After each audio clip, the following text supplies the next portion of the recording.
Alright, so if you watched my last video, I went into a little few of the virtues that help make Ibogaine stick. So if you saw that, you'll know where I stand.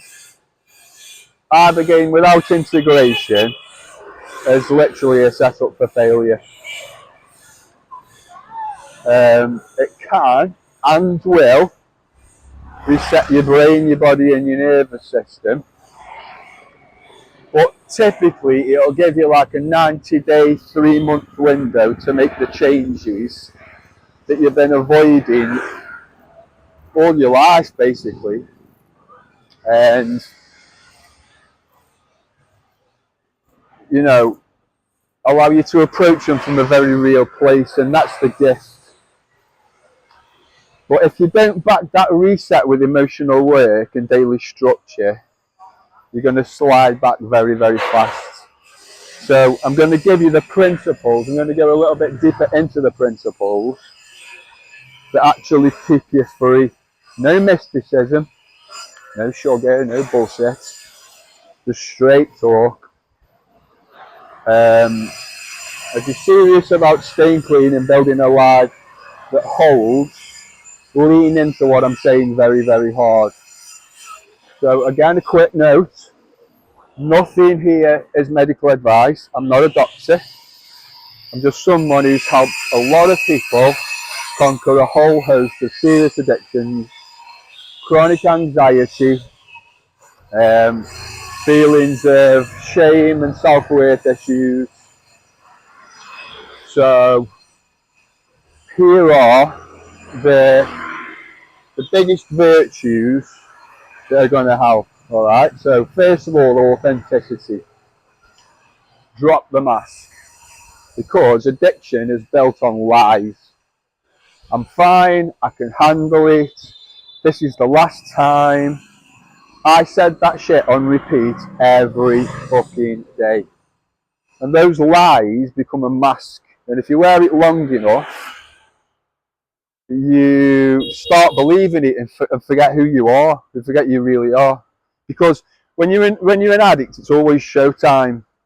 And when you've been performing for years, you become the mask rather than who you actually are. Authenticity is the exact opposite.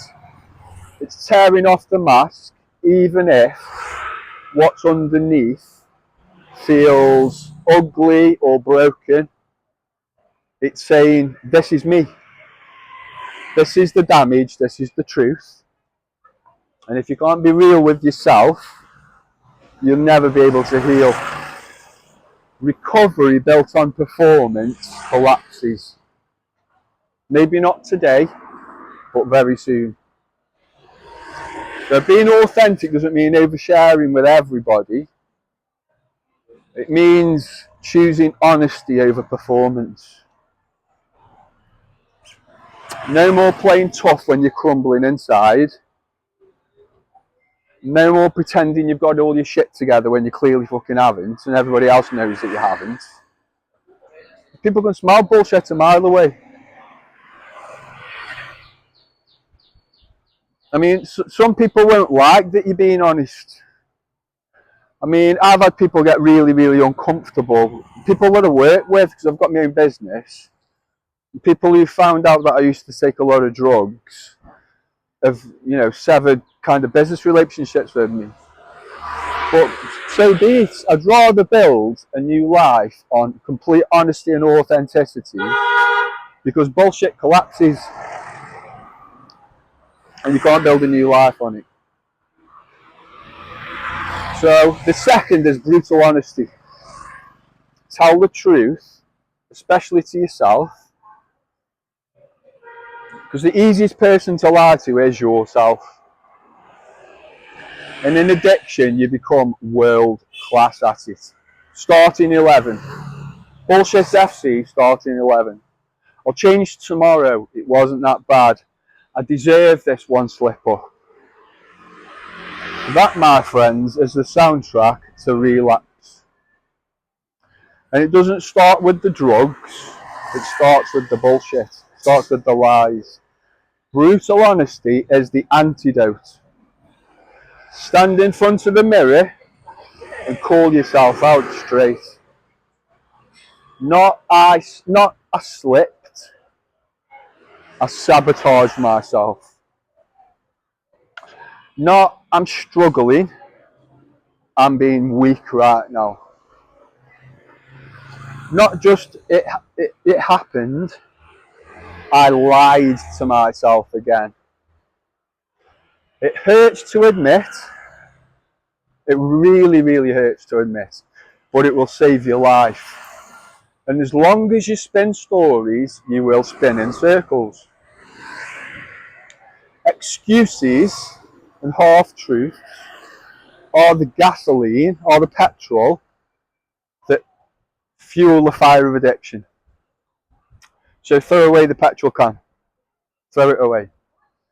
Admit when you're not ready. Admit when you're scared. Admit when you want to quit. Because you will want to quit.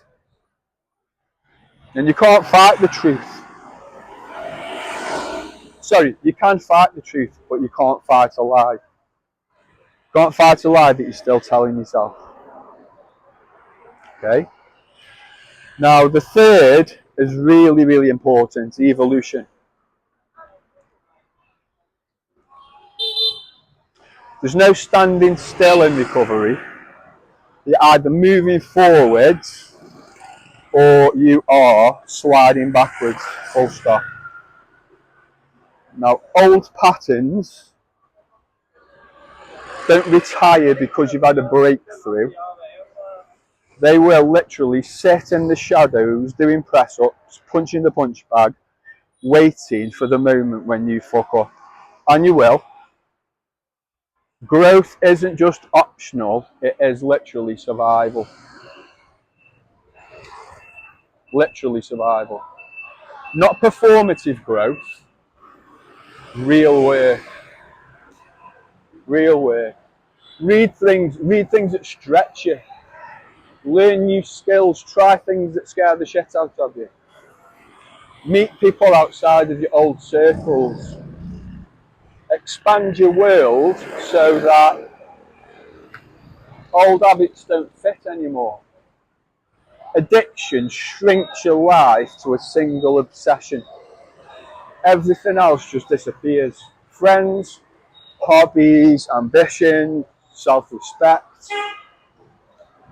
Evolution stretches your life back out and it gives you reasons to stay alive and things worth protecting. If you don't evolve, you circle back into chaos because chaos feels familiar, comfortable even after a while. And then you're home in the old pain. Progress is protection. Growth is army. Okay? Now this next one is one of the most difficult for me, and that is solitude. I used to be shit scared of being on my own. You've got to learn to sit with yourself despite yourself. The detox nobody talks about is silence. Not the sweats, not the shakes. Silence. No drugs, no drink, no phone, no Netflix, no distractions, just you and your mind. And that was harder for me than any chemical withdrawal, because when you sit in the stillness, the buried stuff that you've hidden under it all for years, it doesn't just trickle back, mate. It comes like a tsunami. Guilt, shame, anger, memories you thought you'd left behind all at once come flooding back and hit you like you've never known anything else hit you. And most people don't relapse because they missed the high, because they relapse because they can't handle that. If you can't sit with yourself sober, despite yourself, you'll always run to something. Heroin, gambling, Tinder, TikTok, people, doesn't matter. If you can't stand being in your own skin, you'll chase escapes. Solitude isn't punishment, it's training. And at first, it'll put you on your arse. Your chest tightens, you can't breathe, you'll think, everything in your body will just scream, run, run, run, run, run, run, run. But stay put. Let the wave, let the tsunami break over you. And you'll come out the side realising it didn't kill me. I can actually handle this. And that is freedom. That then is freedom. Once you know you can survive yourself, despite yourself, you'll stop fearing you. You'll stop being afraid of who you are. And over time, that tsunami becomes a set of waves that you can surf like a surfer. You know, you can breathe through it, you can let it pass. The silence becomes a mirror. You can finally see the real you. You know, it might be fucked up, it might be messy, but it's real. And that realness is a foundation that you can build on properly from a place of authenticity. So, time management. Addiction is the biggest thief of time. It's a thief of joy, it's a thief of everything, but it steals your time. Hours, days, years, birthdays missed, relationships absolutely wrecked, opportunities gone. And when you're in it, time blurs, days bleed into night, and the only clock is the countdown to the next fix or the next toxic fucking thought loop. Recovery is taking back the time, not becoming a productivity monster or a productivity robot. Real structure, not just theatre.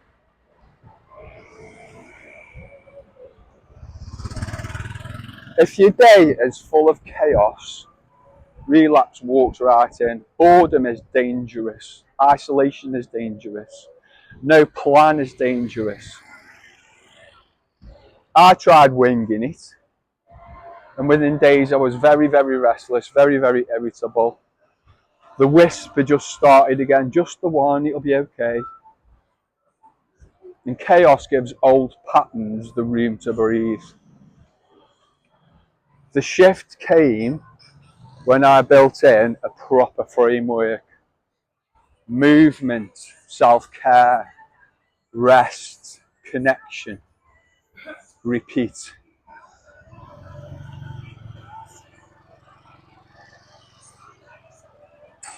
Obsessiveness, redirected, can help short term. Get obsessed with exercise rather than scoring, rather than, anxiety. But don't make your obsession your new religion. Use it to gather momentum, but then balance it out over time. Time management means these hours belong to me. They're mine. I'm not giving them back to anyone. They're mine. It's not glamorous. I always say it's like wiping your arse and brushing your teeth. Not sexy, but it works. Make your bed, cook your food, keep your word. Show up when you don't even feel like showing up. Do exactly what you say you're going to do when you say you're going to do it.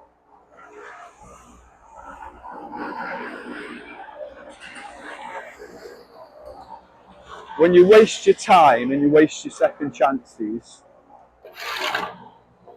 and you don't build your days with purpose, you drift back to the old escape. Own your hours and you begin to own your life. Now, self-care. Now, boring, daily, non-negotiable. Forget like treat yourself culture. Self-care is very boring. Food, sleep, movement, water, boundaries, not luxury, not like a new pair of fucking Gucci shoes or a, you know, a Givenchy top. In addiction, you treat your body like a bin. No sleep rhythm, no nutrition, sedated, wired, crashing, dehydrated, stressed, and you burn out. What little resilience that you had gets burnt out very quickly. I thought, fix my head and my body will follow. Wrong. Absolutely wrong.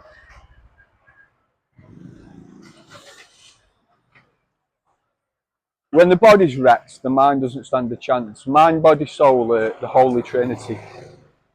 Triggers hit harder, setbacks feel final.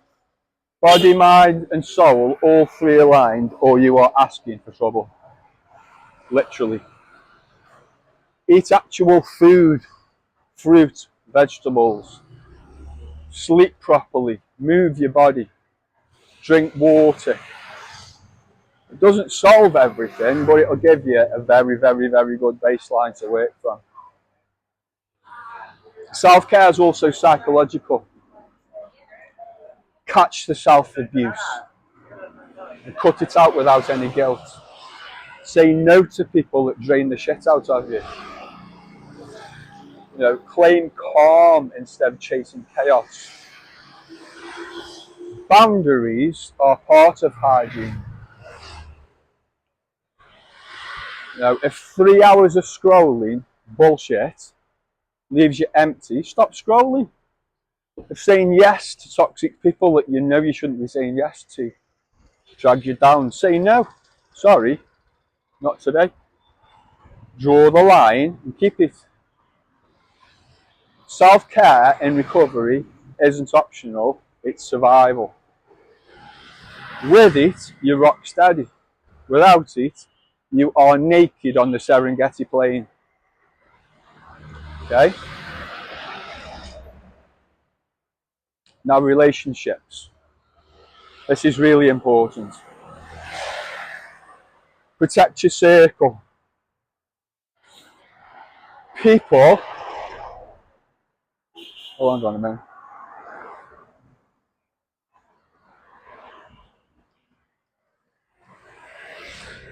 People can be addictive too. Another fix, a way to create the chaos that you're trying to leave.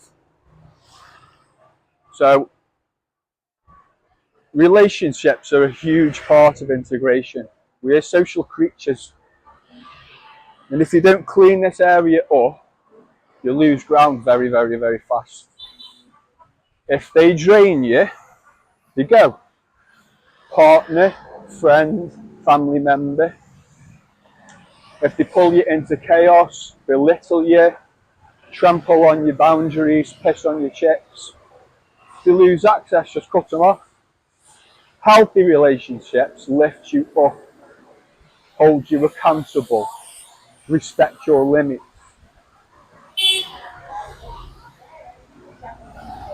The common trap is project picking, trying to fix broken people when you're still fragile yourself. That's how you both end up back in the hole and bleeding everywhere, making a right mess for everybody else to clean up after you. When you are rebuilding yourself, you do not have the capacity to carry anybody else. Your job is to guard your circle like your life depends on it. Because it does. Because it does.